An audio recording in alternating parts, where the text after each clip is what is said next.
All right, we are back here. Just End the Suffering podcast, the pop culture crossover you cannot believe we've been waiting for. The baseball movie draft is here. Joining me right now, first up, our pop culture correspondent. We last talked about Field of Dreams a couple of weeks ago, Sam Rosa. Sam, welcome. How are you? Hi, thanks for having me. Glad to have you on, because, well, somebody we talked to last week, talking some movies, talking some John Wick with the great John Stanko. John, how are you? Doing fantastic, Michael. How are you? Doing pretty good. Congratulations on winning the Assassin Draft poll on Twitter. Your squad beat mine, as you predicted. I mean, to be fair, it wasn't even a competition. So if we're being brutally honest here, it was not even a competition. Ouch. And also with us today, somebody who we talked to last week, the newest member of the pop culture team. We talked fantasy baseball with Alan Austin. Alan, how are you? Hey, Mike, ready for this exciting draft? So pumped. I am pumped too. It's going to be a lot of fun. And I'm going to say, guys, I'm also very pumped that baseball is back. John, you ready for the baseball season? Yeah, I'm ready for baseball. I'll admit that the whole labor disputes and the whole situation that led up to this kind of took away a lot of the enthusiasm I had. And I'll also admit that being a Red Sox fan, this season is going to be tougher than in years past. But I am excited to have something to put on at night every night. And I think the 60-game season is going to lead to some absolutely crazy things like crazy playoff teams and stuff like that. So I'm pretty excited for it. I'll say that. We're less than 6 days out, right? Yeah, we're recording on Saturday the 18th. Mets-Yankees playing an exhibition game tonight. Is going to be fun. And I have to say, John, Mets-Red Sox play the first full week of the season. That could be fun. Yeah, I mean, listen, I'm excited. I'm going to tune in. I'm going to try and watch it with my dad over Zoom or in person. So, I mean, we're going to see what happens. The Red Sox got the Orioles to open up the regular season. So, a barn burner of a competition to beat the baseball season. Yeah, I just took the Orioles as an under earlier in the podcast, under 20.5 wins. I think I got a shot at that, John? I think you're safe to say. Who'd you take as an over, out of curiosity? I took the Mets as an over 32.5. I took the Twins over 34.5 and the Reds over 31.5. I like the Reds pick. I like the Reds pick. I would have gone. I think the Padres are going to be a sneaky good team. That's my other team. If I had to pick one for an over. Yeah, they did not go in the draft. I'll go to Alan. That's Alan. You ready for the season? Even though I see you're sporting your Tigers stuff, so I know they have a long way to go though, but they should be fun. It's a 60-game season. Anything is possible. If the Tigers decide to just, call up all their big prospects, who knows what could happen. I'm excited just because baseball's back. I love it so much. And I really think anything can happen. I agree with John. The Padres are a team to watch. Another fun team might be the Rockies this year, who have cast every All-Star who have signed and decided to let every All-Star from 2010 to 2013 make their team. So that should be fun. And there's a lot of nice little stories. I apologize. My cats are using the litter box right now. If that's what you hear. But they're also excited for the season, so it should be good. Shout out to Alan's cats. Thank you. And also, we are on Zoom, so this is why you're hearing the cats in the background, stuff like that. It's also fun. We have 4 different fan bases on here. Sam's a Yankees fan. Sam, you ready to go this season? Yeah, no, I'm really excited. Interesting to see how all the players will, turn up and stuff. Just really. You ready for tonight's exhibition game between the Mets and the Yankees? No, I'm excited. I'm going to turn it on at work, and instead of doing my job, totally watch baseball. Yeah, I don't know who the Mets are starting tonight. I know the Yankees, they are starting Michael King, so it's going to be nobody important in these games. But did you just say Sir Michael Caine is starting for the Yankees tonight? That would be a hell of a poll. Wow. Alfred, back at. That would mean Christopher Nolan's in the dugout tonight. By the way, Mike, I just want to say I really do think the Mets are going to win this shortened World Series, and I think you should be very proud when they do and not discredit it at all. Oh, thank you. I didn't even pick the Mets this year. I picked the Dodgers to win the World Series. Bold. I even said they'll probably win it. Yeah, if this is a year the Mets will win, this is the year the Mets will win. I do have some props, by the way. I did recently buy this Pete Alonso jersey from the Met team store. I actually called them up, found a Twitter message. They had it on sale, got it sent over, and here we go, ready to go for the baseball season. Before we dive into the draft, though, John, I want to point out something you said last week on the podcast. That you said you had never heard of the game show Supermarket Sweep. Alan, any thoughts on this? I mean, I'm not surprised. I'm a little bit older, I believe, than John. So You and I are the same yes, age. really.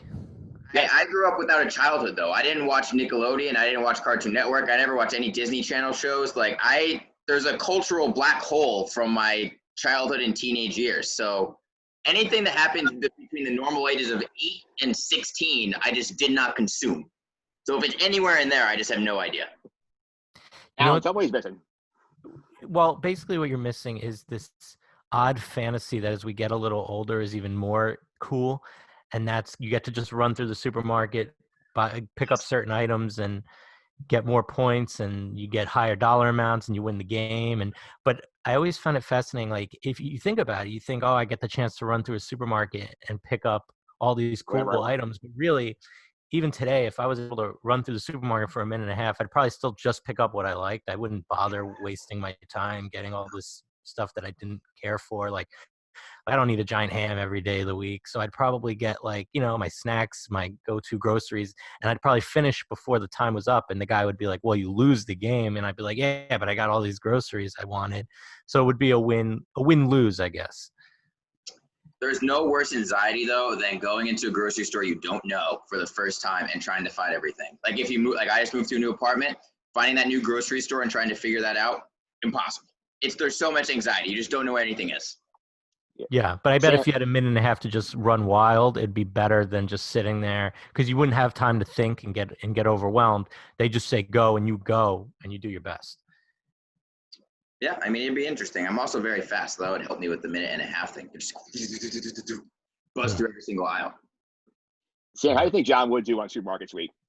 I don't know. I feel the anxiety, but also sometimes anxiety pushes the like envelope and you can like really go like ape shit basically. So I think you would do pretty well because I understand that anxiety feeling. I couldn't find cream cheese and I just walked out without it and I like cried when I got home because I didn't have cream cheese and I was too worried to ask and too like, oh my God, I shouldn't ask somebody for this. So I feel that one. But honestly, I feel like you would win because I feel like you have a lot of pop culture knowledge. Like they ask the questions, a lot of pop culture stuff.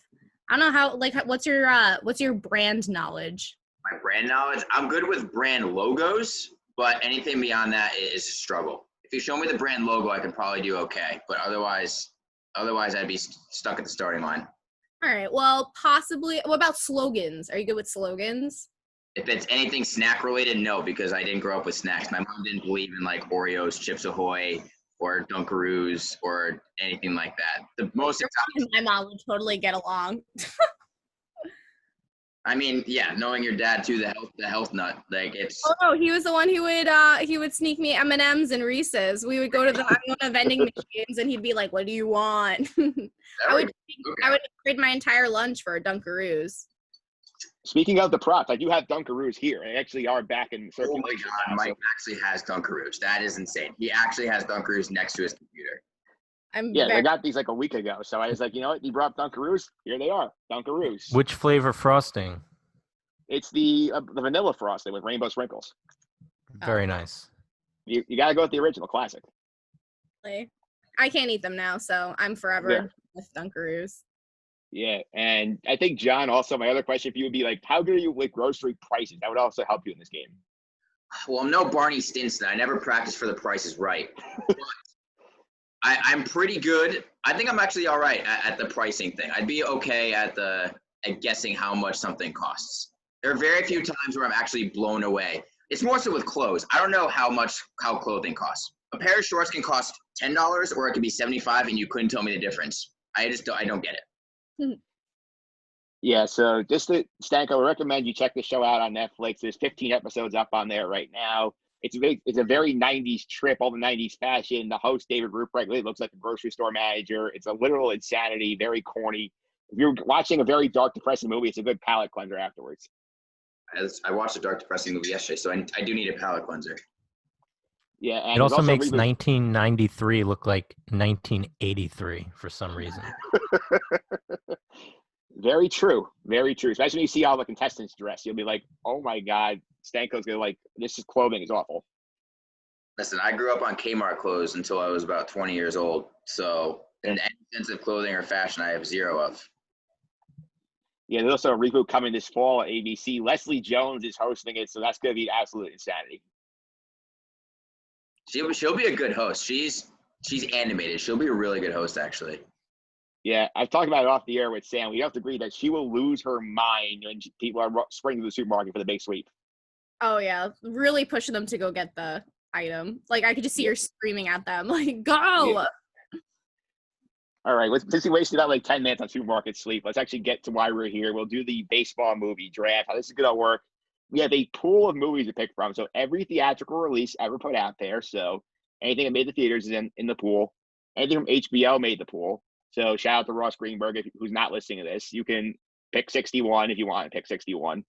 Anything on PBS, anything for 30 for 30s, ESPN stuff. So John Stanko, you can pick 4 nights in October if you want. We'll see what the dice rolls out. And the draft order was randomized. It's a snake draft, 4 rounds. The order is right now, I did this online a couple of days ago. The first pick goes to Sam. I got the second pick. John has the third pick. Alan has the fourth. We will go, and then we'll snake back and forth. So Alan will go 4 or 5, and let's go snake back around until we're done. Sam will have the first and the last picks in this draft. So since you are up first, Sam. I really hope I don't get stuck with the man from left field with Burt Reynolds. That's a poll. Alan is terrified that his first round draft pick that everyone knows he loves is going to be gone by the time it gets to him. No doubt about it. Yeah, Alan gave away his strategy last week. We'll see how far it gets. So Sam, you're up first. Where are you going with your first pick? Well, it's a surprising pick because I bet you nobody had this on their list, and if you did, friendship points. I'm going with Bench Warmers. That lovely. Oh, I'm throwing up on the screen. Good. It's a delicious movie that is meant to be thrown up on. That's literally I would never draft this category. I would rather have 3 movies. I love this movie. You don't like the part where he's like, I am 5. I despise that movie. That movie is love that movie. At least we know now me and Stanko will have completely different picks for movies. That's terrible. You could have gotten down with last pick. Last pick. But because I thought podcast world that we were doing characters. So I was like, I'll just draft Gus because Gus is probably like the best overall player for all the positions. No, it's great. It's great. I thoroughly enjoy my pick. So that's how I feel about that one. Okay, so Sam, give you the 30-second pitch. Why Benchwarmers number 1? Why Benchwarmers? First of all, it's a funny movie. I think there are people out there who would agree with me. Everyone chime in if you agree. So it's a funny movie. It's like a stupid baseball movie, which is always nice. Like, yeah, you can get into the serious stuff like what we were talking about with Field of Dreams. So it's like, opposite end. Also, I thoroughly enjoyed it when I was younger. And I think, I don't know. I love it. And I'm going to stick to my guns on it. Yeah. The look on Stanko's face when that pick was made was just literally gold. It's like, oh, what? Yeah, he's definitely getting negative friendship points for that. Yeah. Everyone can like their own types of movies. I get it. I'm not. It's just it's not even anywhere close to my list. It's literally probably at the bottom. So I also go for the sleeper movies. So Stanko, what is the grade on Benchwarmers? I'd have to look it up. I didn't even look up my grade for it because it was so bad. I think I gave it like a D or D-. I genuinely despise that movie. I just don't think it's funny. I also don't like cringe humor, and that movie is all horrendous, awkward cringe, and it's just it's not a fan. But hey, listen, everyone has their own types of movies, and I respect it. I just don't agree with it. I can respect it, but I don't agree with it. Alan, any thoughts on Benchwarmers? Well, Stanko has a funny way of showing respect for the pick. I have no problem with Benchwarmers. I'm a Sandler guy. I don't care how stupid some of the movies are. So it's almost like he can do no wrong, but he gets a pass. Like, obviously, I'm not going to sit here and defend The Ridiculous Six ever because it's a terrible movie. But something like The Benchwarmers, I will watch if it's on. I have no problem with The Benchwarmers. I love those guys. So I'm fine with the pick. I don't know about number 1, but I'm fine with the pick.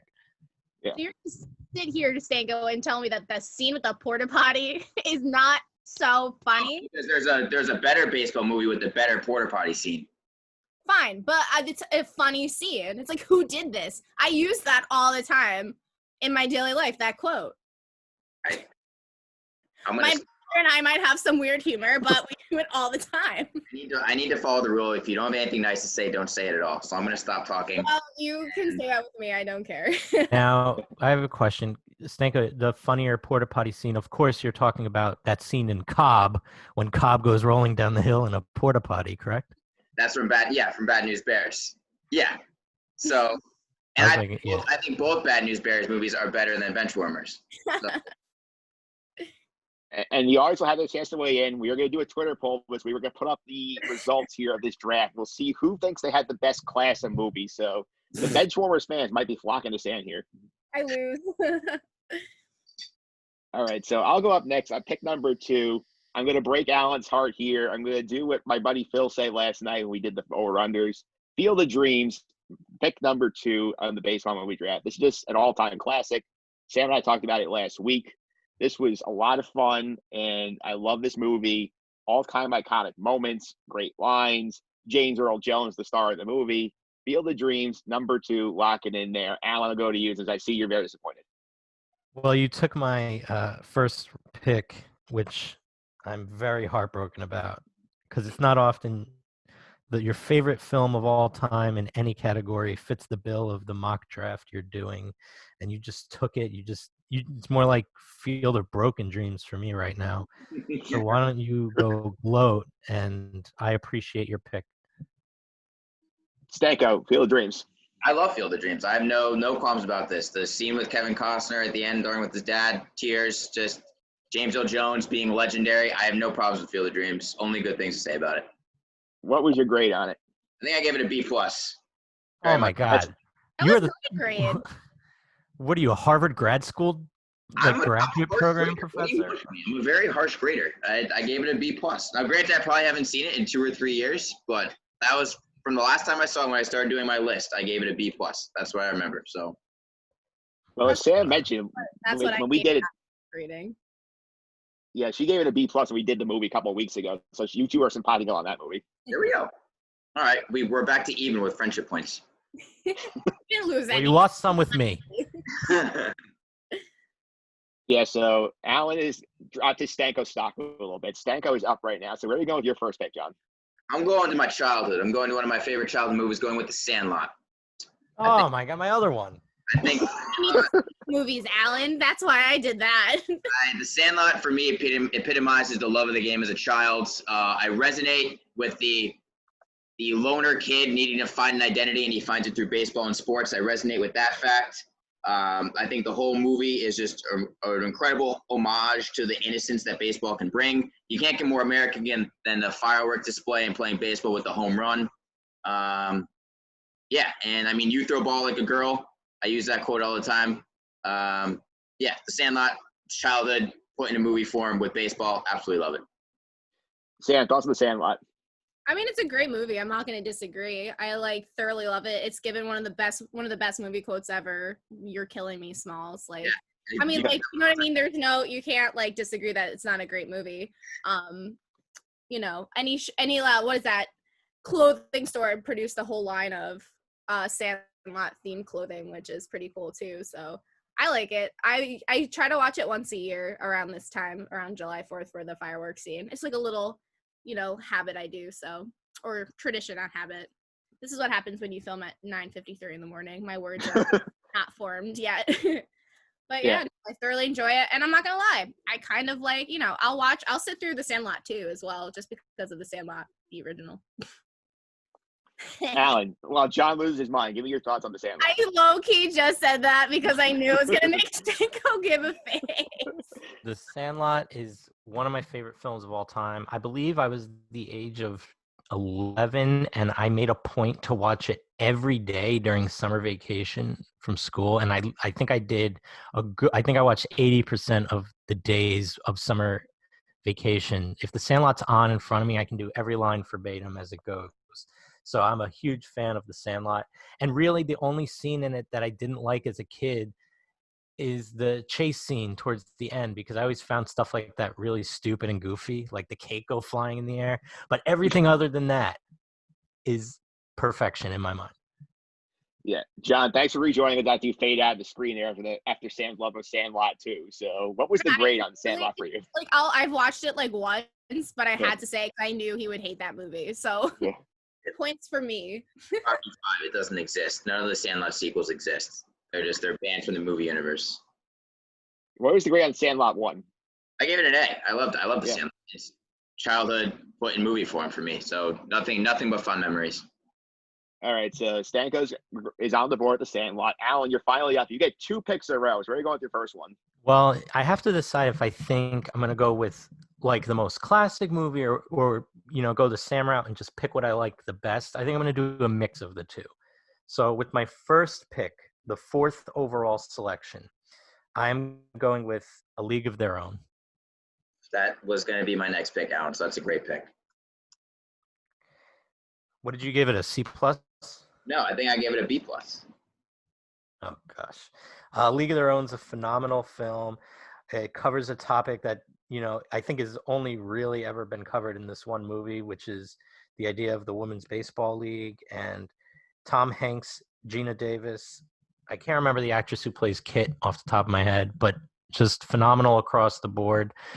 And I really love it from start to finish. The scene with John Lovitz towards the beginning where he tells him don't eat the grass is one of my favorite lines, not to mention there's no crying in baseball. So it's just a true classic in and out of the baseball sphere. So I go with A League of Their Own.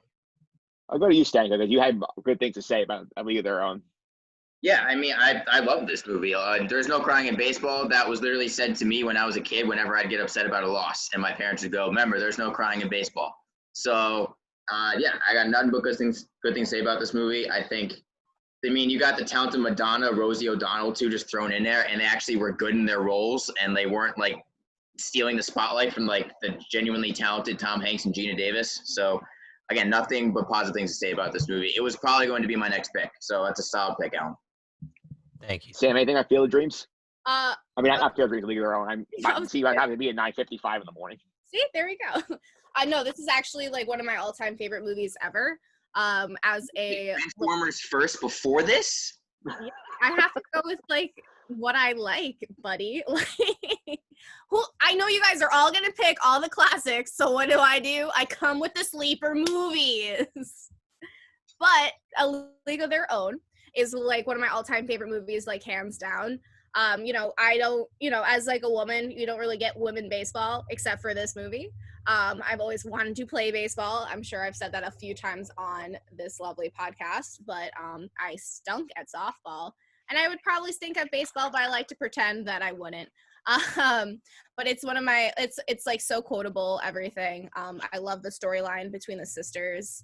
That whole journey and stuff, and it's just a unspoken part of our history as Americans.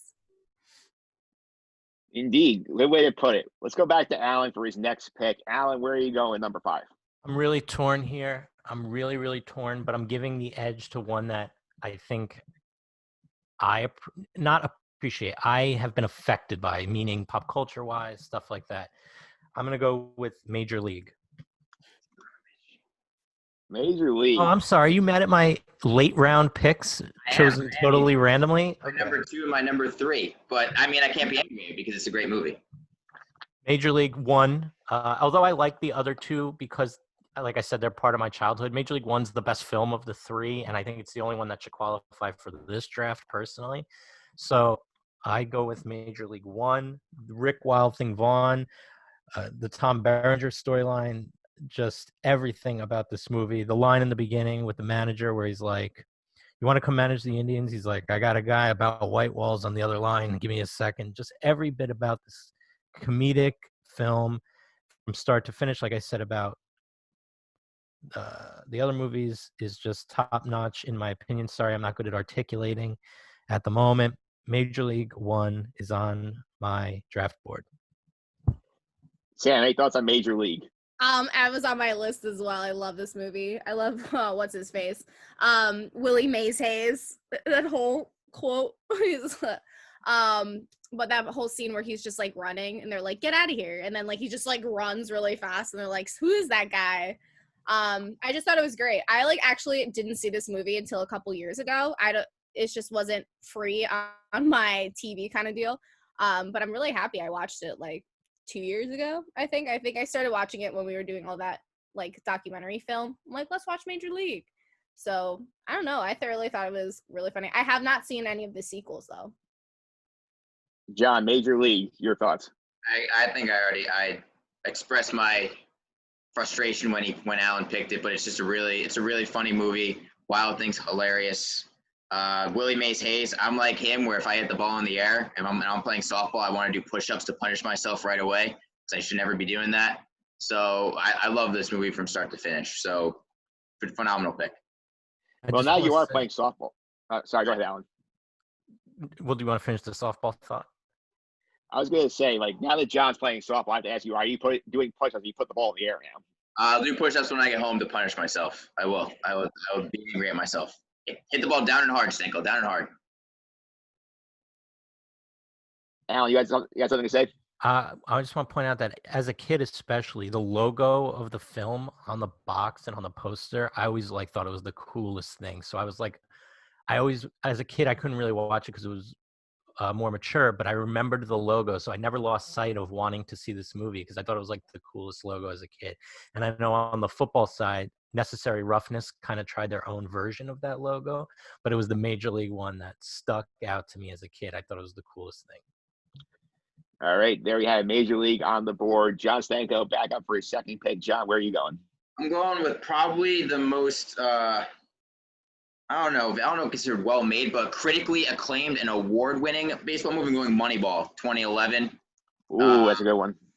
Starring Brad Pitt, obviously Jonah Hill, written by Aaron Sorkin. I remember watching this movie, and I was wondering if like a baseball movie could generate like national buzz, make money, and get awards at the same time. I hadn't really seen that before, but this movie did it. Brad Pitt is the epitome of cool. You got some big names in this who kind of play smaller parts, like they're not the focal point. Brad Pitt is the center of this movie, and he's great in it. And this is it's a story of baseball that you don't see very often. Like A League of Their Own showed the Women's Baseball League. This one shows the behind the scenes of general managers, the scouts, and stuff like that. It just shows a different aspect of it that I loved. So yeah, I'm going Moneyball with my second pick.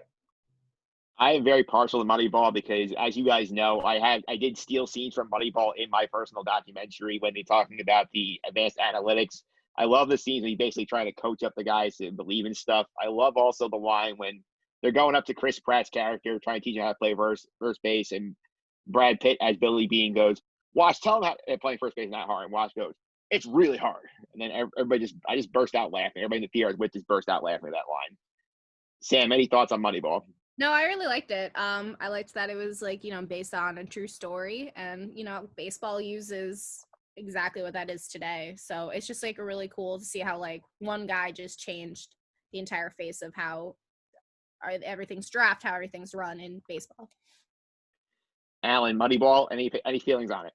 I like Moneyball. I think it's a little hard to palate for non-sports or baseball fans generally, but as a sports and baseball fan, to see the production that went into it, like John said, all the names behind it, it's really, really high quality and well done.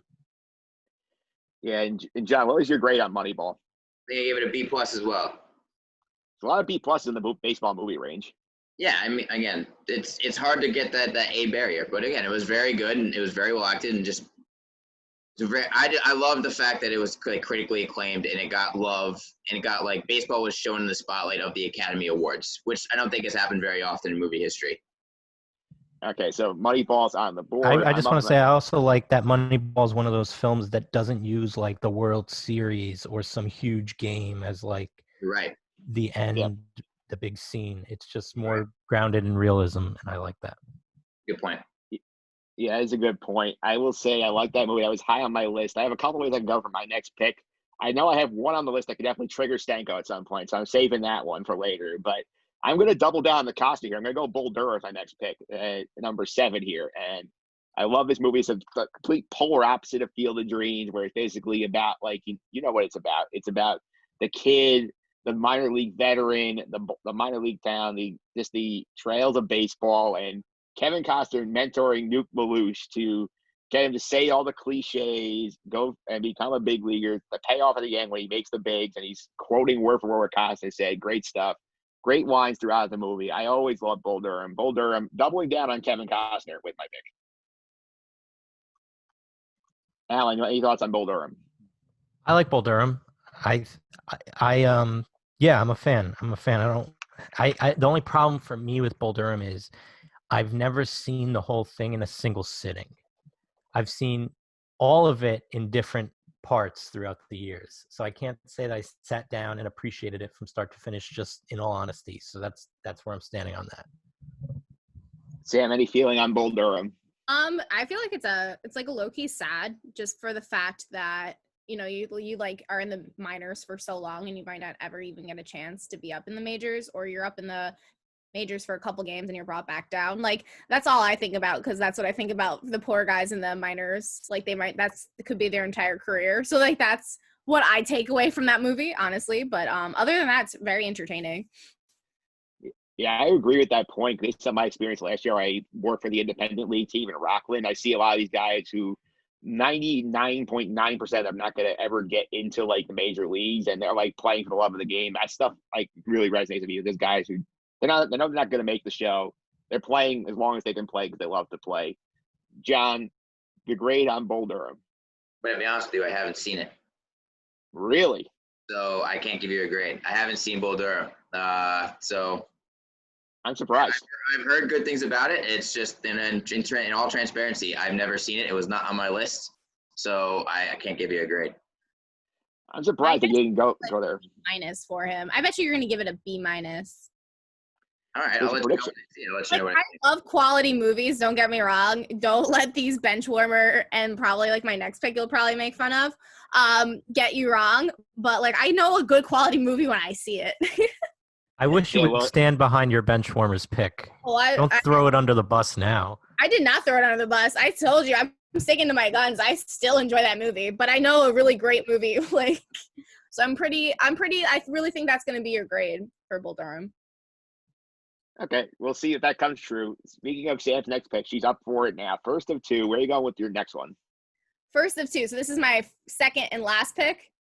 Your second pick and the third pick. And you have the last overall pick. Background. All right. So then I'll start with this one. I'm gonna go with Rookie of the Year, classic. Tell me you did not enjoy that as a kid, Stanko. Is this the one where he's on the Cubs? Yep. Yeah, and he breaks his arm in a freak I was not a big fan of this movie. Why? It didn't. I think I saw this later than I saw The Sandlot. So I think that innocence I had when I first saw The Sandlot, it was gone a little bit. So then seeing this, it did not have the same emotional impact as The Sandlot did. I just think it was so funny. Like, I understand how this movie can be like a huge impact in one's like life. I get it. But for me, it is just not, there's not the same resonance. Well, you really missed out because it was such a good movie when you were younger. It really made me love the Cubs back when I was like 5 or 6 years old. And I watched it, like we used to watch it in class. Like even in class, we would watch it. Now this is the one where the big slugger has like he is chewing tobacco coming out of him for like inches. Oh yeah, what the heck is his name? Oh my god. I remember his name. Bother me. He was a great villain. Like he looked like a WWE wrestler in the box. Like he just the epitome of evil was that bad. It was great. It taught like great lessons about how you might be like famous, but like your friends come first, and it's like a great like, education thing. You really missed out. Yeah, well, I will say that movie does trigger me because they made the Mets the bad guy team, and like of all the Cubs rivals, why the friggin' Mets are the bad team? Like you couldn't make it a Cardinal player, you couldn't make it like a Pirate. Like why the Mets? Well, like this came out in '93, so the person probably got the idea probably around '86 or something. They're like the Mets, like the bad guys, Yes, they made him. So they made the villain Fat Keith Hernandez. Yeah, it's fine. Alan, any thoughts on Rookie of the Year? Oh, I love it. It has a very big, special place in my heart. I saw it very young. I saw, and even as I got older, I'd rewatch it and I liked it. I loved all the jokes where the manager mispronounces his names. Daniel Stern, who I believe directed the movie, is like stuck as the pitching coach in the pitching cage. All of it, I just loved. And it as a kid, I wound up following the illustrious career of one Thomas Ian Nicholas onto the American Pie movies and maybe a Halloween movie. But other than that, love Rookie of the Year, and I give it a thumbs up. It's probably my favorite movie of all time. Therefore, on the Stanko scale, I'm giving it a C minus. So what is the Stanko Scam Rookie of the Year? I'd have to look it up. I think it's probably in like the C or C plus range. If I had to go through, it's probably C or C plus. Like again, it's not bad. I get it. It didn't gut punch me. Like I understand what it's there for. Just for me, it didn't connect the same way. You mean you didn't get the feels when the kid pulled off a hidden ball trick once he lost his ability to throw hard? No, I didn't. I don't know what you want me to say. No, I didn't. Stanko again proving that he has a black heart at times. Ask many of my friends that, and they'll agree with you. Oh boy. While we're on the topic of the bad guy from the Mets, I think he's a good one because he would grind the bat while he was at bat, and the bat would it would splinter and like become a pencil sharpener. But I think if we're gonna cut away best comedic baseball bad guy, I think Jack Parkman from Major League Two is elite. I think he is a stellar comedic baseball movie bad guy. I think he is a stellar. I think he's actually a very funny movie bad guy. He's very cartoonish. He fits the tone of that movie as a bad guy. And he's so hateable, they trade him to a division rival in the middle of a race, a pennant race. Yeah, so we'll close the book on Rookie of the Year. Sam, you have another pick. So where are you going for number 9 overall? A little play on, like a word here. I picked this one. It was a big family movie in my life. You can judge me and then judge my old man. But we love to watch The Rookie, the 2002. I think it's the Disney movie. I don't know if Stanko like absolutely hates this movie. I think I like this one. Dennis Quaid. I'm a fan. I love Dennis Quaid. But this was like a really like a movie we'd all sit and watch together. So it was really like, I don't know, I just thoroughly enjoyed it. And then the story that him going to the major leagues, as an adult kind of deal, or trying out to be in the majors and stuff. But it was like, it's like really cute and stuff. I don't know. I liked it. I'm sticking by The Rookie with Dennis Quaid. I had it actually very high on my list. I had it number 7 on my power rankings. I did love this movie as a kid. I love the story of the science teacher discovering he could make the major leagues.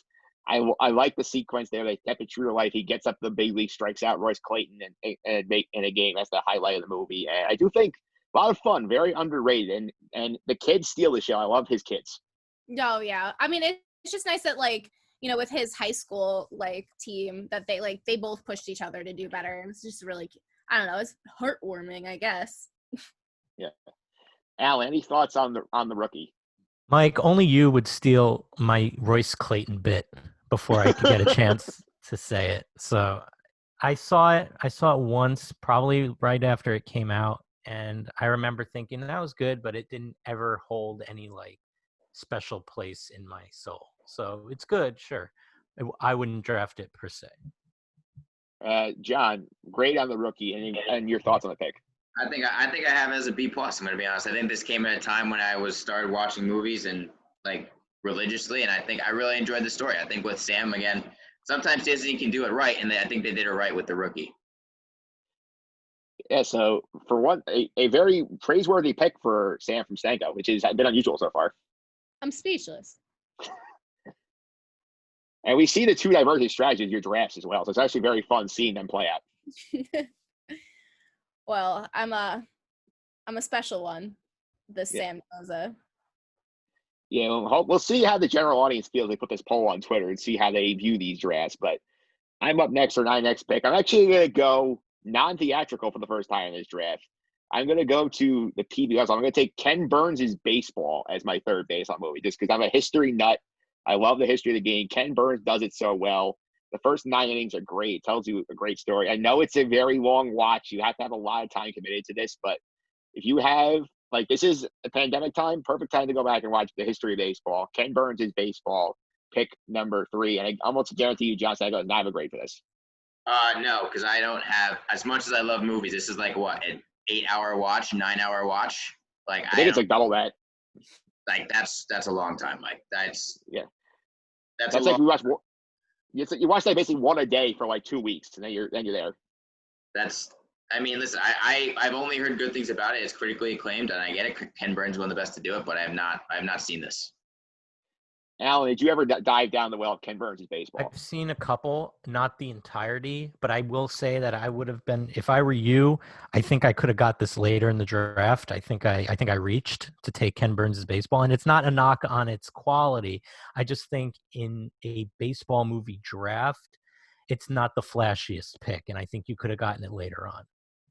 Yeah, well, I feel good about I had the Costner duo up top. I feel like this is actually my number 3 on the board is Ken Burns' baseball. I've seen the entire thing. So you know what, like, let me grab it here. I don't know who's seen it. So let me make sure I get it because I don't pick again until like 15.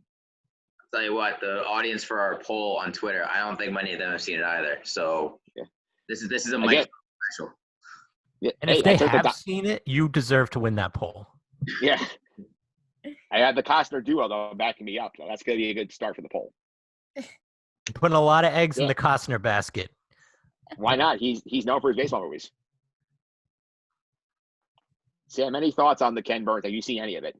I probably seen like one part because he always has a million parts. It's like, because it's not readily available, right? Is it secretly on the streaming service? I don't know. I know I actually do have the DVDs at my house. I have all of them.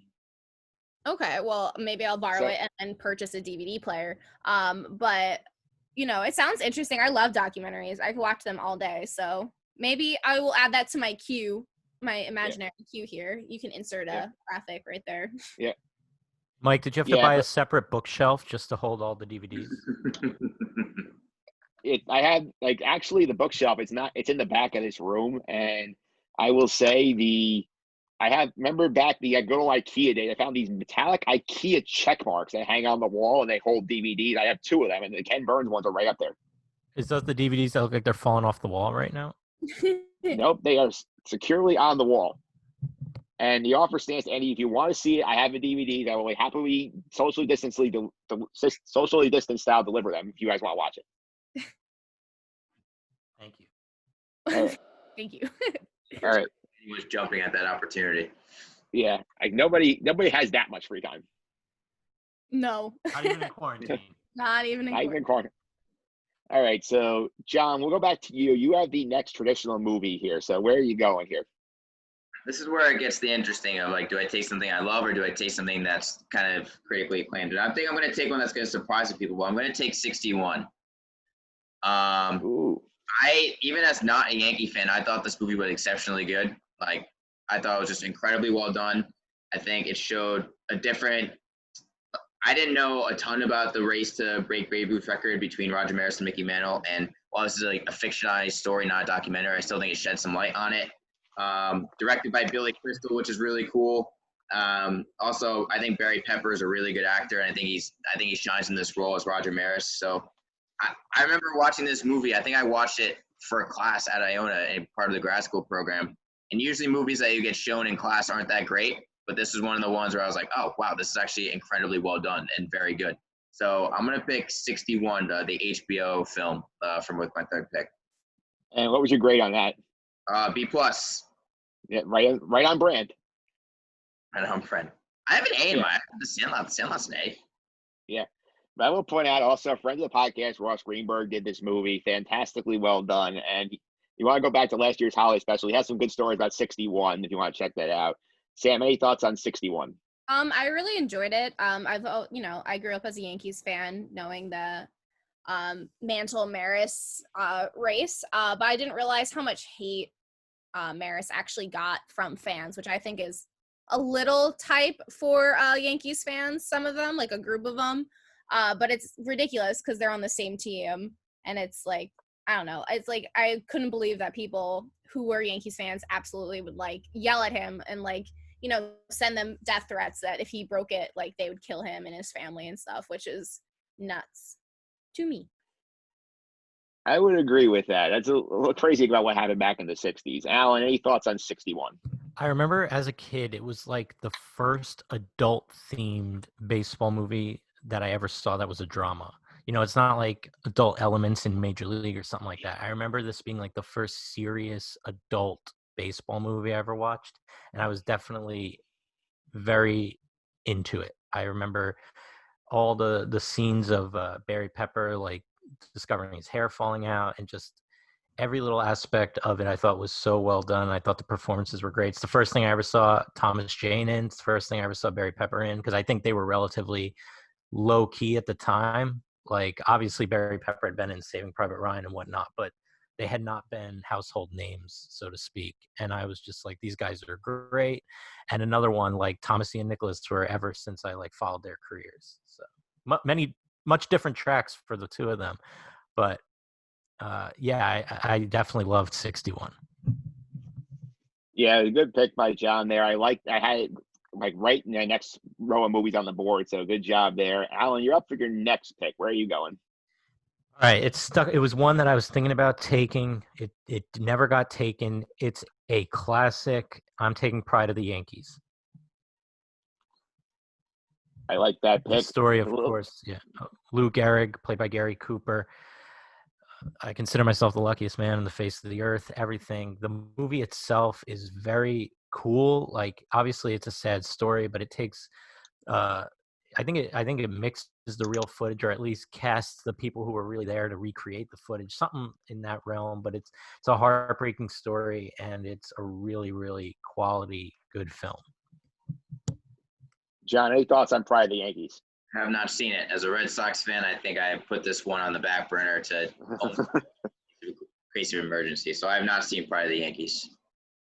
Sam, have you seen Pride of the Yankees? Oh, man, a really long time ago. I think I watched it with my grandma. Like a really long time ago. I think she had it on, you know what I mean? Yeah. Like when you're just like little, you don't fully understand, you know what I mean? I was really little, like when she moved down to Florida. But I'm not too sure, but it has Babe Ruth in it. I feel like, you know, like those little like feelings, like your brain synapses working, trying to remember things. But it's definitely on my list of things to rewatch for this summer. I'll help you out, Alan. I've actually seen this movie, so I will say I agree with your take. It's a good story. It's a great job being acted by Gary Cooper. Babe Ruth in it, I does think enhanced the product a little bit because, like, yes, he's not a great actor, but he does add a little realism to it. I did love his scenes in it, and I love this movie when I watched it. So, Yeah, any more do you want to add to it? I know I'm good for now. What did it get on the grandma scale, Sam? Grandma scale? I don't know. I'm gonna have to give her a call up. Yeah, probably a B plus. If she really loved it, probably a B plus. I don't know. She used to fun fact about my grandma, she just turned 96. It's my dad's mom, and when she was little, she grew up under a shell. A lot of Yankees lived in her shell at the time. And she would like go out and he would like play with the neighborhood kids, and so she's like had like, I don't know if a catch or hopscotch with like Lou Gehrig, which I thought was really cool. That is really cool. Yeah. So she didn't know it because she was so young at the time, but she low-key knew Lou Gehrig from, not personally, but as a child. Okay, so next up, Alan, you are on the board. It's your final pick of the draft. Where are you going? Now, I don't know what to do here. I really don't know what to do. I want to take a movie that I love. I think it's hilarious, but it's probably not the safer pick in terms of overall greatness. And then the other one is a classic. So I just took a classic. So I think I'm going to do some fan service for myself. And with my last pick, I'm going to take basketball.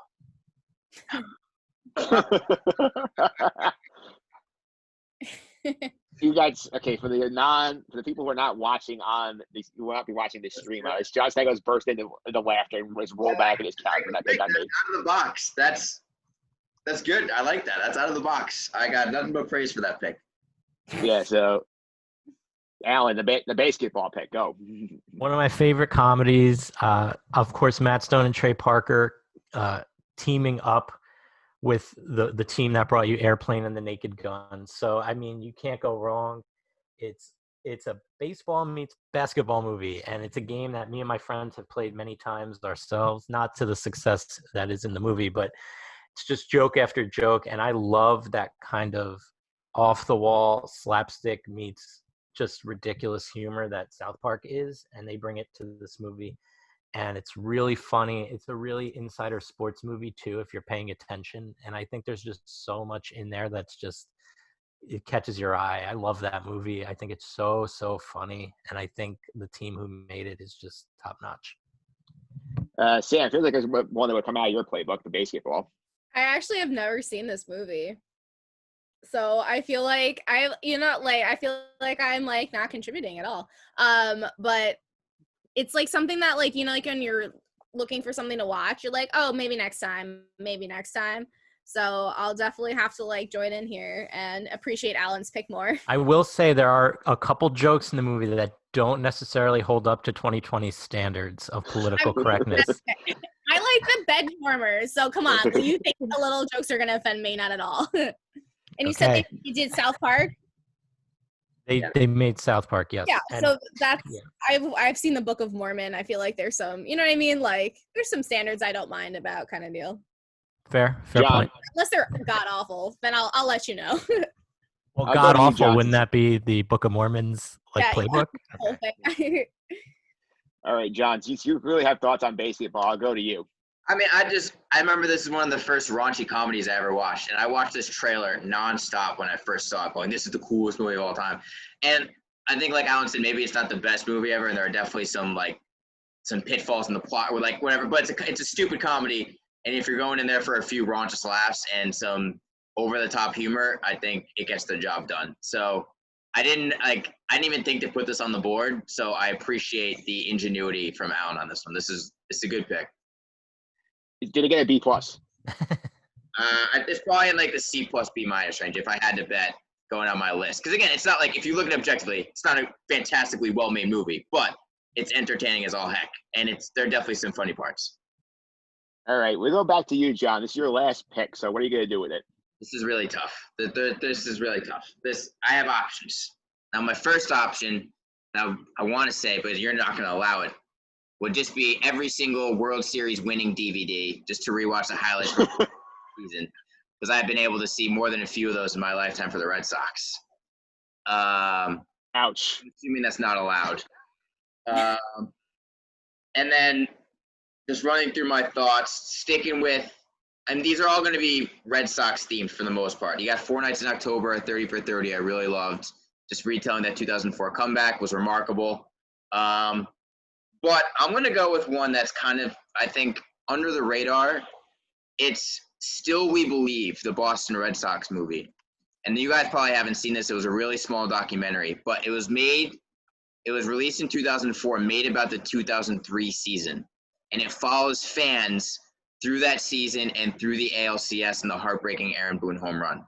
And I remember watching this movie with my family, and we related to all of these fans so much because they literally are just saying, these Red Sox are going to kill me. The heartbreak on their faces, the ups and downs of the whole entire series. It is what my childhood was.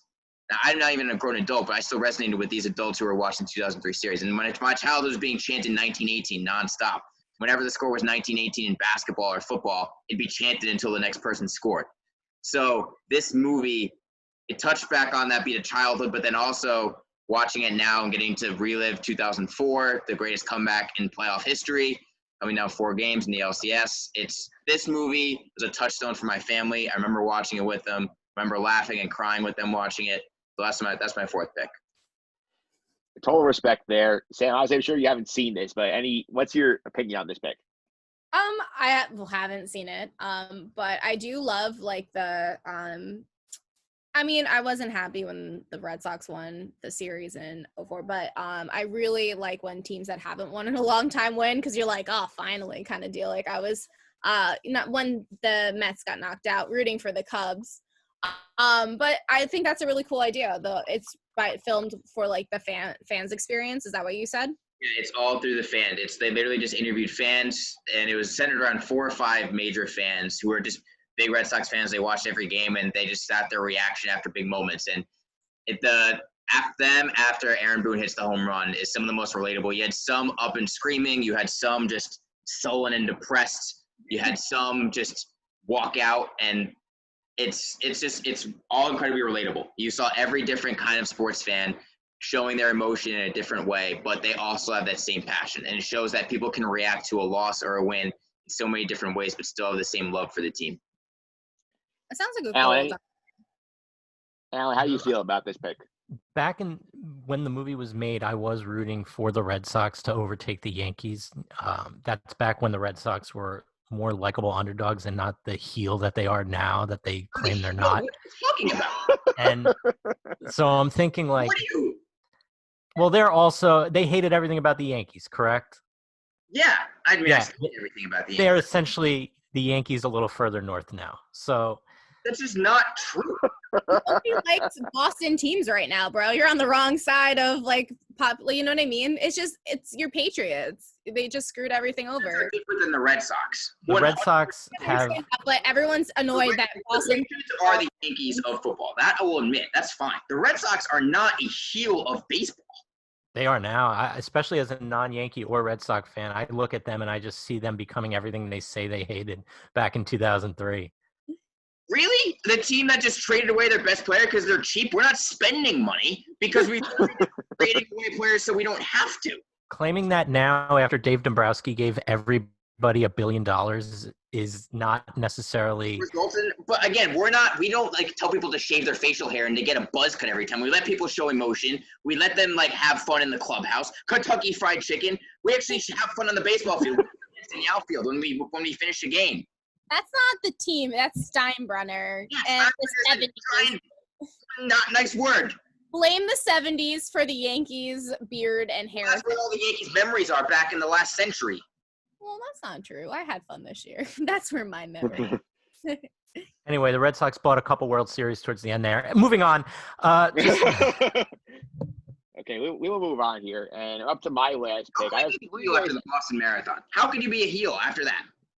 Don't bring non-baseball stuff into it. Winning in 2013. How could you think of the Red Sox as a heel? Remarkable. Unbelievable story. B+ right, argument. Anybody seen the There you Princess go. Bride? The Princess Bride? Of course I've seen The Princess Bride. Inconceivable. You just sounded like Inconceivable. that's how I felt, right? Sitting here as a third party. Yeah, I felt the same way, and now I'm up for my last pick. I have 3 options on the board here. Heel of baseball now. Get out of here. The Red Sox are not a top 3 or 4 heel in baseball. They're right above the Astros in hateability. Now you're just getting me riled up. I'm going to get a noise complaint in my apartment. This is absurd. As enjoyable as this was, I'd like to make my next pick. I'm going to go refill And my I will. calm down. Okay, so there are 3 options I have on the board here. I can go with my number 4 overall picks on the board, which is a classic. I could triple down on Costner and take For Love of the Game, or I could trigger Stanko again, which I have to decide what I want to do. So I know what movie you pick if you want to trigger me. Sam, what do you think I should do? Should I trigger Stanko again, or should I go with my other picks? Oh no. Okay, how much is your noise complaint fine? Like I don't know. It'd be my first one, so I guess we'd be okay. But I know exactly what he's going to pick. Alan, what do you think? Should I trigger Stanko? I think you should just go all in on Costner, baby. I think you should just go. That's true. Because Just name it Team Costner. As a Tigers fan, I hope you do pick For the Love of the Game. Well, for the sake of good podcasting, I'm going to trigger Stanko. I'm going to take 42 of my last pick of the draft. Freaking overrated piece of garbage. And I will say, I love this movie when it came out. I had it on my 10 best movies of the last decade that I'd seen. Stanko ripped me apart then. I'll let him do it again in a minute. But I love this movie. I thought he did a good job telling the Jack Robinson story. Well, good acting from Harrison Ford and Chadwick Boseman, his first really big break here. 42, final pick on the board. I will say Stanko for last here because I let him accumulate his thoughts here. Alan, your thoughts on 42? I've never seen it, to be honest. Interesting. Sam, you've seen 42. yeah, no, I didn't mind this movie. I feel like if it was directed by a different person, it probably would have, Stanko probably might have liked it more because it'd probably be more of a real retelling. It wasn't the worst movie I've seen. I sat through the whole thing, so I don't know. It's just good to have different stories out there. So it's nice to have like a Jackie Robinson story. I think it could have been done a lot better, but I'll just say it with that. Okay, John, I know you're chomping at the bit. Go. I mean, I've already rented it. I just think this movie is incredibly overrated. I just don't think it's that good of a movie. I think it is if this movie was made with an R rating, like Sam said, and it was taken in a different direction and not Disneyfied, it'd be a great story to tell. And I think that they did a disservice to Jackie Robinson and to telling of this story by Disneyfying it. And while they try to portray some of the racism, there's no way they can get to any degree of what Jackie Robinson had to go through. And I just don't think it's that good of a movie. I think Chadwick Boseman's fine. I remember I went to go see this movie with all my college friends, and they all walked out loving it. And I was like, that was not that good. I gave it a C-. I just think this is one of the most overrated movies. And you had it on the top of your decade list, which made me the most angry because it's not even close.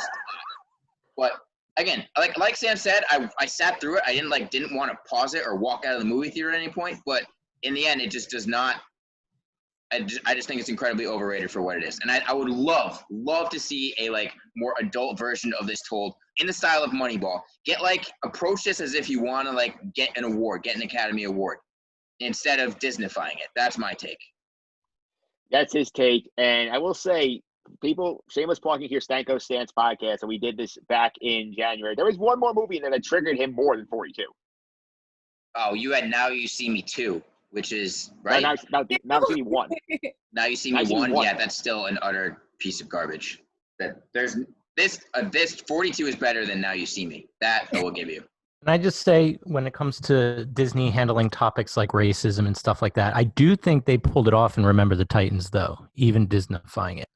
I think that movie's overrated as well. I also see that you're the toughest critic ever, so I take that with a grain of salt. That's his thing. He's the movie critic.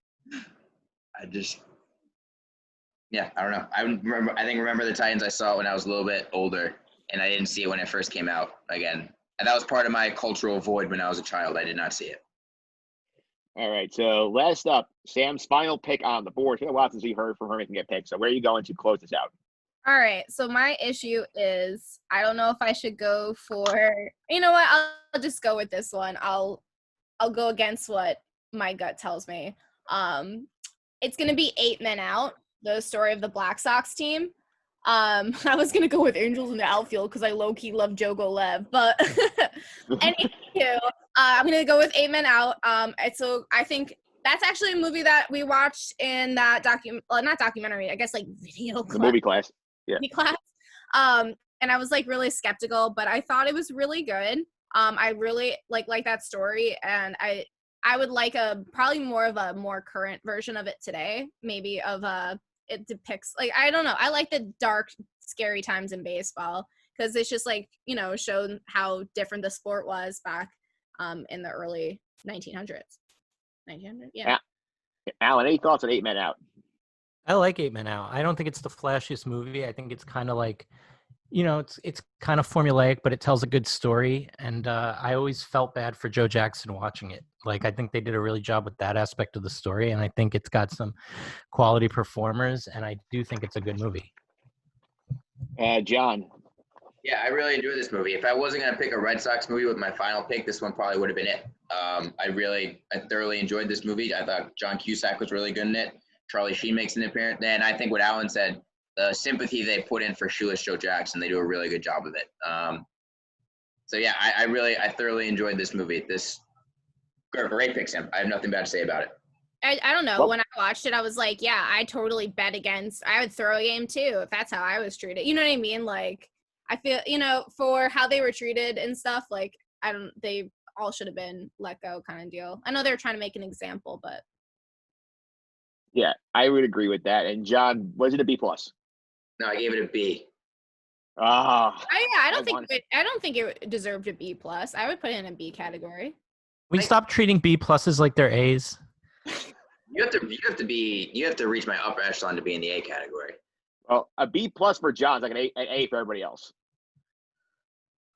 I will say, though, that Sam, Angels in the Outfield was my other choice, whether it be the original or the remake, just because I think it's such a cool story. Even just the idea of it is pretty heartwarming. And the original, I think should have made the draft, and I'm shocked it didn't, and I feel guilty that I didn't put it on there. I've never seen Go the for original. the remake. Yeah, but Although- before we, yeah, go ahead, Sam. It's on HBO Max if anybody has it. The original Angels in the Outfield. Yeah, so before we recap the draft here, I will point out, we'll go through some of the movies that did not make the cut. The Natural didn't get picked somehow, that was one I was thinking about from my last pick before I decided Trigger Stanko at 42. For Love of the Game, Kevin Costner, Triple Down did not happen here. Some of my other ones on here. Angels in the Outfield.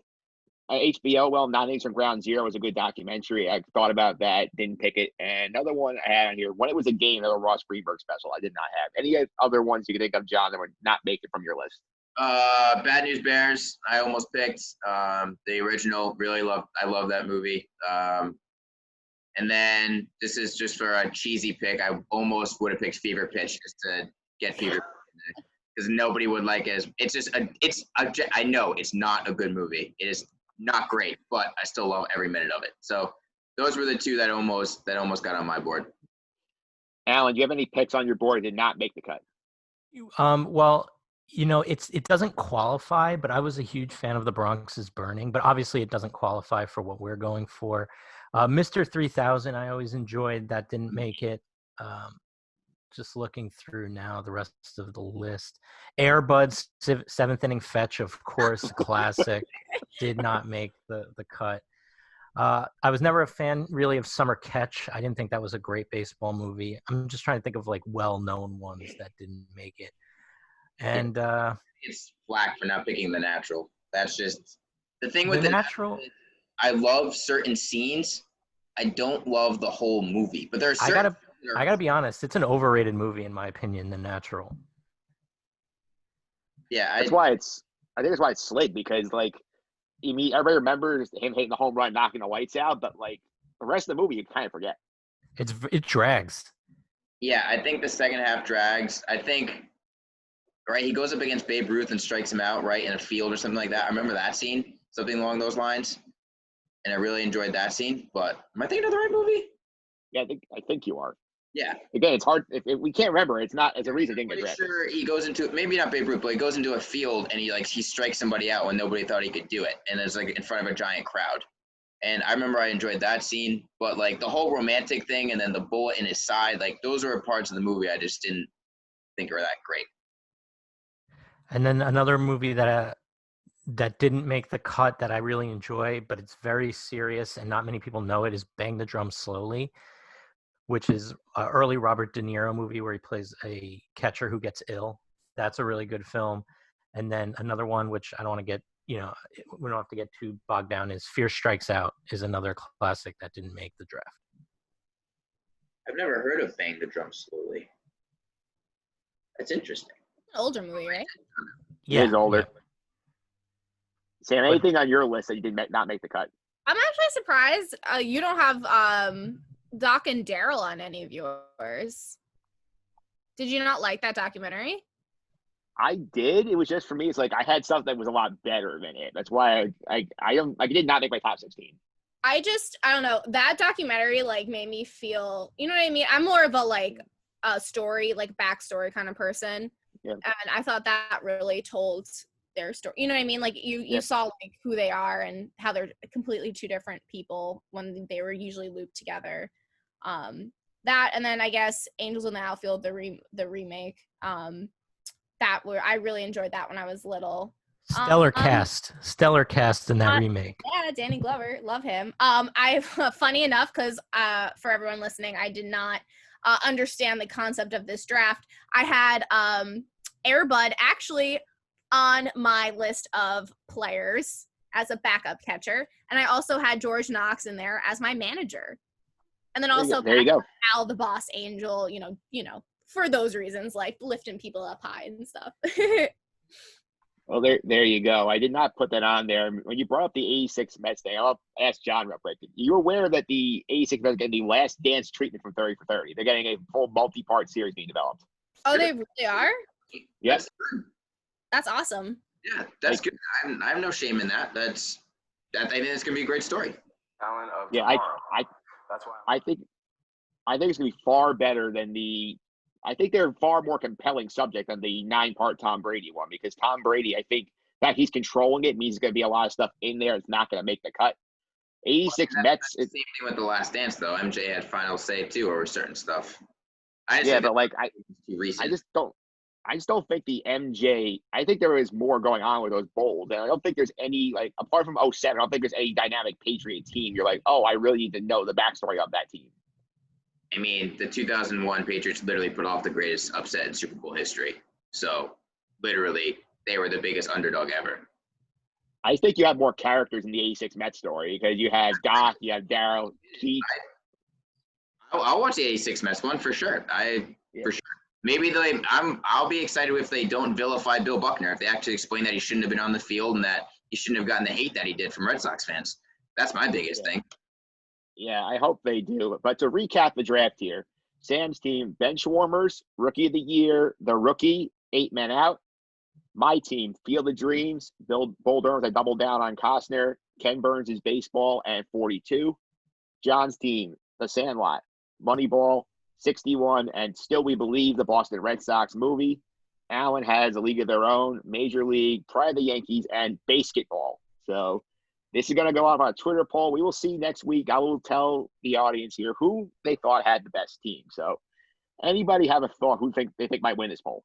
I'm going to be honest. I think Allen has the best chance to win that Twitter poll between the League of Their Own and Major League, back-to-back picks.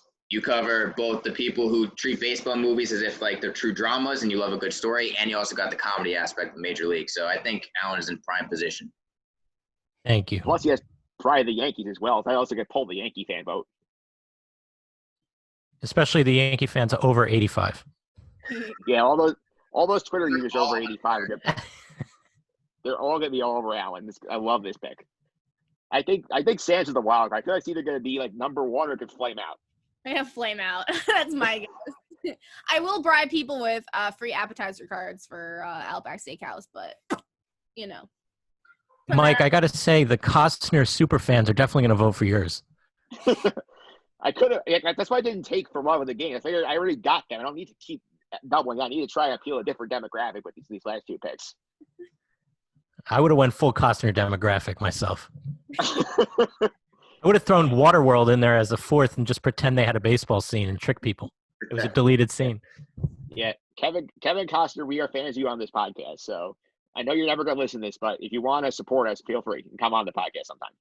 Holiday Special 3. A friend of mine's roommate is actually dating Kevin Costner's son. So that could be the end. That's be your end, Mike. Separation. Holy crap.